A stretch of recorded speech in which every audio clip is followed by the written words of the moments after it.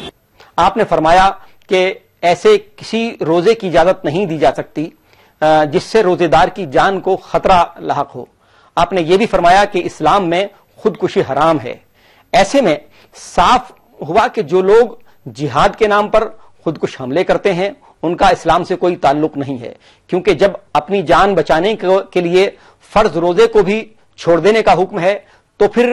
دیگر کسی مقصد کے لیے اپنی یا دوسرے کی جانوں کو ہلاکت میں ڈالنے کی اسلام اجازت کیسے دے سکتا ہے؟ ہم لوٹتے ہیں اپنے موضوع کی طرف، اور بات چل رہی ہے کہ بچوں کی تربیت کی۔ تو روزے کا مقصد ہے روزے دار کے جسم کے ہر عزم کا روزہ، ہر برائی سے بچنا، تو اس کی تربیت بھی کیا بچپن میں ہی دی جانی چاہیے؟ ہم روزہ رکھاتے ہیں اور روزہ رکھنے کے وقت میں ہم اس بات کا دھیان نہیں رکھتے کہ ہم یہ سنت ادا کرنے جا رہے ہیں، اللہ کا اصول بنانے جا رہے ہیں، یعنی بچے کو یہ عادت ڈالنے جا رہے ہیں کہ اس بچے کو روزہ رکھنے کی عادت پڑے، اور خلاف اصول اسلام ہم عمل کر رہے ہیں۔ مثلا بچہ ابھی اس عمر کو نہیں پہنچا، 10 سال سے کم کا بچہ ہے، ہم نے روزہ رکھا دیا، اب وہ بچہ چپکے اگر کھاتا پھرا تو اس کے ذہن میں روزے کی عظمت نہیں آئے گی، اس کے ذہن میں اسلام کی عظمت نہیں آئے گی، اس کے ذہن میں یہ نہیں آئے گا کہ مجھے کیا کرنا چاہیے اور کس طرح سے عمل کرنا چاہیے۔ اس لیے ہمیں پہلے تو یہ سمجھانا کہ بیٹے روزہ رکھ کر آپ گالی بھی نہیں دیں گے، اس لیے کہ زبان کا بھی روزہ ضروری ہے، آپ غلط نگاہ سے بھی نہیں دیکھیں گے، نگاہوں کا روزہ رکھنا بھی ضروری ہے، غلط بات کو آپ نہیں سنیں گے، کانوں کا روزہ رکھنا بھی ضروری ہے، اپنے پیروں کو کسی غلط جگہ پر نہیں لے جائیں گے، اس لیے کہ پیروں کا بھی روزہ رکھنا ضروری ہے، اپنے ہاتھوں سے کوئی ایسا عمل جو اللہ کے نزدیک ناپسندیدہ ہو وہ عمل نہیں کریں گے، مثلا کسی کی کوئی چیز آپ نے اٹھا کر لے لی یا کھا لی، یہ سب برے اعمال ہیں، ان اعمال سے بچنا، بچے کو سمجھانا یہ ہمارا فرض ہوتا ہے۔ اگر بالفرض کوئی آدمی نہیں سمجھاتا، نہیں اپنے بچے کو سمجھاتا تو اللہ کے یہاں وہ آدمی باقاعدہ قابل مواخذہ ہوگا۔ آپ نے فرمایا کہ کس طرح بچوں کے روزہ رکھنے کی شروعات کرانے سے پہلے انہیں روزے کی تربیت اور اس کی باریکیاں بتانا ضروری ہے، لیکن آج کل والدین کے پاس اتنا وقت ٹھیک نہیں ہوتا کہ وہ بچوں کو دین سکھائیں، اور دین سکھانے کے لیے اکثر مولوی صاحب سے بچوں کو ٹیوشن دلائی جاتی ہے اور بس اپنا فرض پورا سمجھ لیا جاتا ہے۔ اسلام والدین کو بچوں کی تربیت کے لیے کس طرح کی تاکید کرتا ہے؟ اللہ کے نبی حضرت محمد مصطفیٰ صلی اللہ علیہ وسلم نے فرمایا 1 گھنٹہ اپنے بچوں کے لیے اپنے گھر میں دینا 80 سال کے عبادت کے برابر ہے۔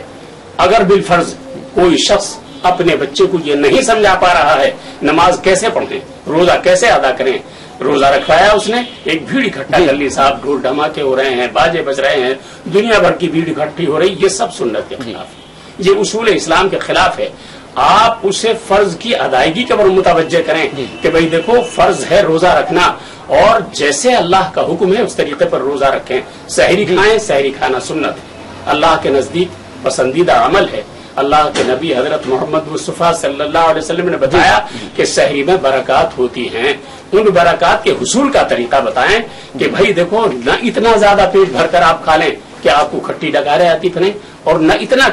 کم کھائیں کہ آپ کو دن بھر دشواریاں پیش آئیں۔ تو آپ وہ طریقہ اپنائیں جس طریقے سے آپ کا روزہ بھی ادا ہو جائے، آپ وہ طریقہ اپنائیں جس سے آپ کی جان کو کوئی کسی طرح کا خطرہ بھی لاحق نہ ہو، آپ وہ طریقہ اپنائیں جس سے سنت اور فرض دونوں ادا ہو جائیں۔ سنت کیا ہے کہ اللہ کے نبی کے اصول پر روزہ آپ رکھیں، اللہ کے نبی کے طریقے پر آپ روزہ رکھیں۔ بچوں کے پہلا روزہ رکھنے پر افطار کے وقت جو کچھ رسمی تقریبات دیکھنے کو ملتی ہیں، شریعت کے لحاظ سے کیا ان میں کچھ غلط ہے؟ ایک بچہ جب پہلی بار روزہ رکھے تو اس روزہ رکھنے کے بعد اسے لوگوں کو باقاعدہ ہار پہنا کر بٹھا دیا گیا، اسے لوگ آ رہے ہیں، اسے کچھ ہدایات دے رہے ہیں، اس لیے کوئی چیز اس بچے کو دی جائے کہ بھئی اس کے اندر اس کی عظمت بڑھے، اس کے اندر تھوڑا سا اعزاز پیدا ہو، اسے احترام روزے کا پیدا ہو، یہ تو ہے ٹھیک، ہدایہ کا دینا ٹھیک ہے، لیکن باقاعدہ ایک بازار لگا لینا، باقاعدہ ایسی بدعات کر لینا جس سے یعنی ہمیں ایسا لگے کہ اس کے سامنے کھانا رکھ دیا گیا اور لوگ آ رہے ہیں باقاعدہ اور اسے کچھ دے رہے ہیں اور اس کے فوٹو کھنچوائے جا رہے ہیں، یہ اصول اسلام کے خلاف ہے۔ اللہ کے نزدیک پسندیدہ عمل یہ ہے کہ جب آپ عمل کریں تو کسی کے علم میں نہ آئے اور یہ اصول سمجھ میں آ جائے کہ ہم یہ سب کچھ اللہ کے لیے کر رہے ہیں۔ جی آپ فرما رہے تھے کہ رسول اللہ کے طریقے پر روزہ رکھیں، میں چاہتا ہوں کہ آپ ناظرین کو یہ بھی بتائیں کہ روزہ رکھنے کا رسول اللہ کا طریقہ کیا تھا۔ اللہ کے نبی حضرت محمد مصطفیٰ صلی اللہ علیہ وسلم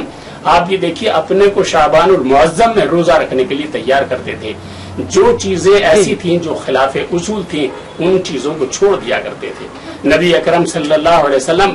لوگوں کو یہ سمجھاتے تھے کہ بھائی آپ گالم گلوچ سے بھی پرہیز کریں، آپ ایسے شخص کے سامنے کوئی چیز نہ کھائیں جس شخص کا روزہ ہے، ایسے لوگ جن لوگوں پر ابھی روزہ فرض نہیں ہوا ہے۔ اگر آپ نے ایسا عمل کیا کہ آپ روزہ تو فرض تھا اور آپ نے فرض کے اصول کے خلاف آپ نے روزہ رکھا یا آپ باقاعدہ کھاتے پھرے تو آپ فاسق اور فاجر کہلائیں گے، اللہ کے نزدیک آپ کا عمل ناپسندیدہ ہوگا۔ ناظرین، ہمارا یہ پروگرام اب یہ اختتام کے مرحلے میں پہنچ رہا ہے۔ ہم یہیں پر مولانا سید محمد اسد جیلانی صاحب کا شکریہ ادا کریں گے کہ وہ تشریف لائے اور ہمارے پروگرام میں شامل ہوئے اور ہمیں اتنی قیمتی معلومات دیں، اور جیسا کہ اس پروگرام کی روایت ہے کہ ہم اس کا اختتام اللہ اور اس کے رسول کے حضور میں نذرانہ حمد و نعت کے ساتھ کرتے ہیں، تو آئیے پروگرام میں شامل کرتے ہیں ایک دلکش حمد۔ تو ثنا ہو تیری کونوں مکان والے، اے رب ہر دو عالم دونوں جہان والے، بن مانگے دینے والے، عرش و قرآن والے، گرتے ہیں تیرے در پر سب آن بان والے، بے شک رحیم تو ہے رحمت نشان والے، اے رب ہر دو عالم دونوں جہان والے، یوم جزا کے مالک خالق ہمارا تو ہے، سجدے ہیں تجھ کو کرتے تیری ہی جستجو ہے، امداد چاہے تجھ سے سب کا سہارا تو ہے، تیری بارگاہ میں یہ بھی ایک آرزو ہے، رستہ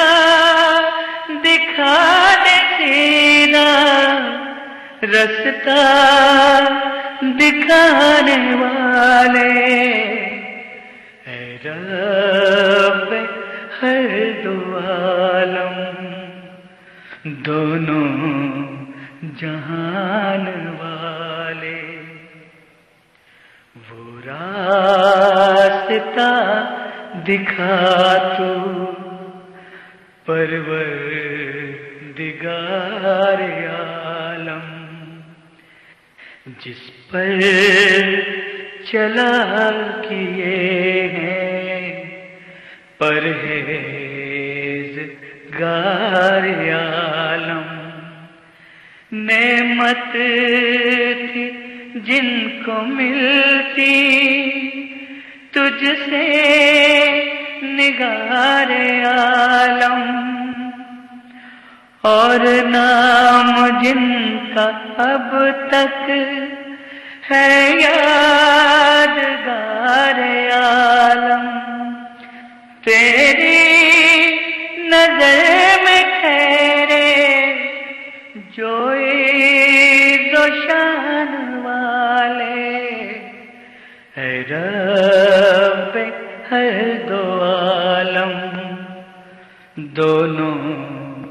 جہان والے، ماتوب ہیں جو تیرے اے خالق یگانہ، گمراہ ہوئے جو تجھ سے اے صاحب زمانہ، ہم عاجزوں کو یا رب ان کی نہ راہ چلانا، کر رحم اتنا ہم پر اے قادر و توانا، مقبول یہ دعا ہو اے لامکان والے، اے رب ہے دو عالم، دونوں جہان والے، ہم دو ثنا ہو تیری کونوں مکان والے۔ اس روحانی ترنم کے ساتھ ہی ہمارا پروگرام آج یہیں پر ختم ہوتا ہے۔ کل انشاءاللہ ایک نئے موضوع کے ساتھ ہم پھر حاضر ہوں گے۔ فی الحال ہمیں اجازت دیجیے، خدا حافظ۔